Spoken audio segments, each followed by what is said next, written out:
ፊልሙ ሲጀምር በጣም የተጎዳ አንድ ሰው ሲጋራ ሲለኩስ ይታያል። ከዛም የአሳ ምግብ ይከፍትና ጃኬት ውስጥ የነበረችውን ድመት አውጥቶ ያበላታል። ከሱ በተቃራኒ አንድ ወንድና ሴት ተቀምጠው ጥያቄ እየጠየቁት ነው። ሀች እንደ ማንኛውም ሰው ነው። ሁለት ልጆች ከቤካ ያሉት ሲሆን ሚስቱ በጣም በስራ ስኬታማ ሴት ናት።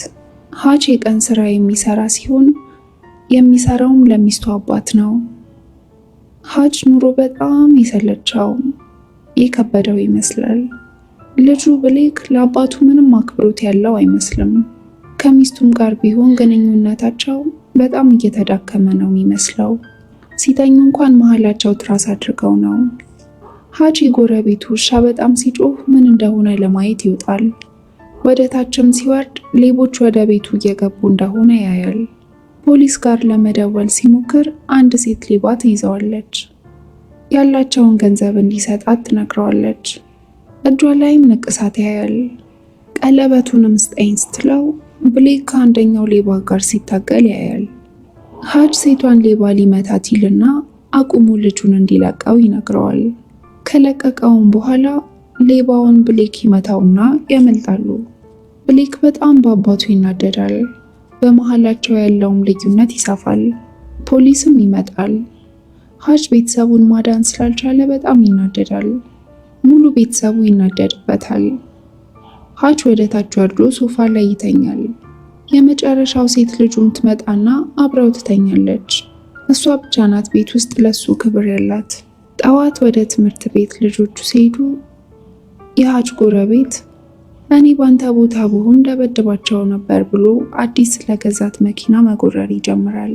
ስራ ቦታም ሲደርስ የሚስቱ ወንድም ሌቦቹን ማስቆም እንደነበረበት ይነግረዋል። ሽጉጥም ይሰጠውና እህቱን ከዚህ በኋላ እንዲጠብቅ ይነግረዋል። ሀች ሽጉጡን ኬሮን ውስጥ አድርጎ ፍሪጅ ውስጥ ይከተዋል። ሀች የሚስቱን አባት ቢዝነስ ለመግዛት እንደሚፈልግ ነግሮት ነበር። በጣም አሪፍ የሚባል ዋጋ ነው የሰጠኸኝ፣ ግን ከዚህ የተሻለ ዋጋ ካልሰጠኸኝ ልሸጥልህ አልችልም አለው። ከዚያም ሀች ቢሮውን ቆልፎ ሞቷል ተብሎ የሚታሰብ ወንድሙ ጋር በሬዲዮ ይደውልና ስለተፈጠረው ነገር ይነግረዋል። ሽጉጣቸው ጥይት እንዳልነበረው እንዲሁም በጣም ገና ልጆች እንደነበሩ ይነግረዋል። ወንድሙም መጥፎ ነገር እንዳታደርግ ይለዋል። ከዛም አባቱን ሊጠይቀው ይሄዳል። ወደ ቤት ሲመለስም ልጁ እንደተናደደበት ነበር። ትንሿ ልጁም ከተሰረቁት ዕቃዎች ውስጥ የድመቷ ብራስሌት እንደሆነ ትነግረዋለች። በጣም ይናደዳል። ድጋሚ አባቱ ጋር ይሄድና አባቱ ድሮ የሚጠቀምበትን የኤፍቢአይ መታወቂያ ይወስዳል። ዘራፊዎቹን ለማግኘትም ወደ ንቅሳት ቤት ይሄድና የኤፍቢአይ መታወቂያ ያሳያቸዋል። እዛ ያሉት ሰራተኞች ግን መታወቂያው ኤክስፓየር ካረገ 20 ዓመት እንደሆነ ይነግሩታል። ማን እንደሆነ እንዲናገር ካልሆነ እንደሚጎዱት ይነግሩታል። ሀች ገንዘብ አውጥቶ ይህን ገንዘብ ከኔ ደፍሮ የሚወስድ ካለ ሞክሩ ይላቸዋል። እጁ ላይ የተነቀሰውን ንቅሳት ሲያዩ ይደነግጡና ማወቅ የፈለገውን ይጠይቁታል። ሀች ከጠረጴዛው ላይ የዘራፊዎቹን አይነት ንቅሳት ያሳያቸዋል። ከዚያም የተነቀሰውን ሰው አድሬስ ይሰጡታል።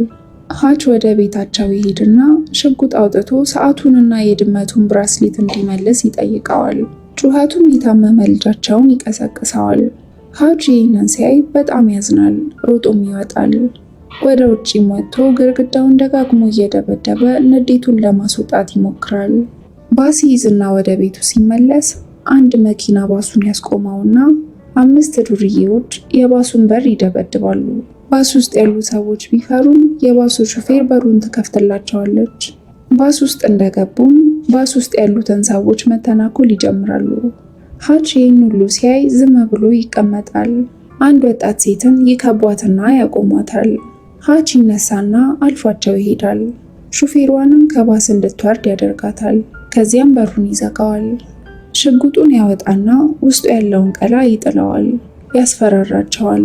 እነሱ ግን ይስቁበታል። በንዴት ላይ የነበረው ሀች አንድ በአንድ ይደበድባቸዋል። ሁሉም ተመተው ከወደቁ በኋላ ከባስ ይወርድና ሹፌሯን ይቅርታ ብሎ ይሄዳል። እቤትም ሲደርስ ሚስቱ የት ነበርክ ትለዋለች። እሱም በደም እንደተለወሰ እንደ ድሮ ጊዜ ነበር ይላታል። ከዛም ቁስሉን ትጠርግለታለች። ሚስቱንም ሀጅ እንደ ድሮ ለምን መሆን አቃተን? በጣም ተራርቀናል እኮ ይላታል። ሚስቱም ሲተኙ መሀል ላይ ያለውን ትራስ ታነሳና እጁን መነካካት ትጀምራለች። ቤካይም አንድ መኪና መንገዱን ስቶ እየነዳ እናያለን። ከመኪና ውስጥም አንድ የትልቅ ወንጀለኞች ቡድን ኃላፊ ወደ ክለብ ውስጥ ይገባል። መድረክ ላይ ወጥቶም ሲደንስ እናያለን። ቤካይም የቀኝ እጁ የሆነውን ጠባቂ ለግብረ አበሮቹ ያስተዋውቃቸዋል። አንድ ስልክም ይደወልለትና ሆስፒታል ይሄዳል። ከተደበደቡት መካከል አንድ ወንድሙ ነበር። ማን እንደደበደባቸውም ይጠይቁታል። ከሀጅ የወሰደውን አንድ ካርድ ያሳየዋል። ሀጅ በቀጣይ ቀን ደስተኛ የሆነ ይመስላል። ከሩጫ መልስ ምግብ ይሰራል።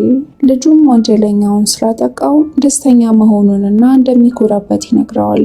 ሀጅ ከወንድሙ ስልክ ይደወልለታል። ከደበደባቸው ሰዎች መካከል በጣም ትልቅ የራሻ የወንጀል ቡድን መሪ ወንድም እንደሆነ ይነግረዋል እና መፍትሄ ለማግኘት ፀጉር ቁራጭ ጋር እንዲሄድ ይነግረዋል። ሀጅ ወደ ፀጉር ቁራጩ ይሄዳል።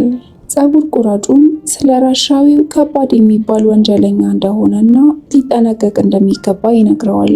ራሻዊው የሀጅ አባት የሚኖርበትን ቦታ ይደርስበታል። ስለ ሀጅ ሲያጣራም ሀጅ በጣም የሚፈራ ገዳይ እንደነበረና ለሲአይኤ ይሰራ እንደነበር ይደርስበታል። ሀጅ ቤት ውስጥ እራት ለቤተሰቦቹ ያዘጋጃል። ለሽርሽር ወደ ኢታሊ እንዲሄዱ ይጠይቃቸዋል። እያወሩም ብዙ ወንጀለኞች መጥተው በራቸው ላይ ይቆማሉ። ይህንንም ሲያይ ቤተሰቦቹን ወደ ቤዝመንት እንዲገቡ ያደርጋቸዋል። ራሻዊው በጣም የሚያምነውን ቀኝ እጁን ነበር ሀጅን እንዲገላው ይላከው። ሀጅ ሁሉንም በሚባል ደረጃ ይገላቸዋል። ግን በቴዘር ኤሌክትሪክ ሾክ ያደርጉትና ይጥሉታል። እሱንም አስረው መኪና ውስጥ ይከቱታል። ሀጅ መኪና ውስጥ እያለ አንድ ጣቱን ይሰብርና ከማሰሪያ ራሱን ያላቅቃል። የእሳት መከላከያ መኪና ውስጥ ይነፋና መኪናውን ይገለብጣል። የራሻዊው ቀኝ እጅ ይሞታል። ሀጅም በድሮ ህይወቱ ማን እንደነበረ ይነግረዋል። ከዛም ሀጅ ወደ ቤተሰቦቹ እየሮጠ ይሄዳል። በዛውም አባቱ ጋር ደውሎ እንዲጠነቀቅ ይነግረዋል። እናም ቤተሰቦቹን ከቤዝመንት ያወጣቸዋል። ትንሿንም ልጅ የሞቱትን ሰዎች እንዳታይ አይኗን ይሸፍናል። ከዚያም ሚስቱንና ልጁን በመኪና ወደ ሌላ ቦታ ይልካቸዋል። ሚስቱን በሰላም እንዲመለስ ትነግረዋለች። ከዚያም ሀጅ የሞቱትን ሰዎች ደርድሮ ስለ ድሮ ህይወቱ መናገር ይጀምራል።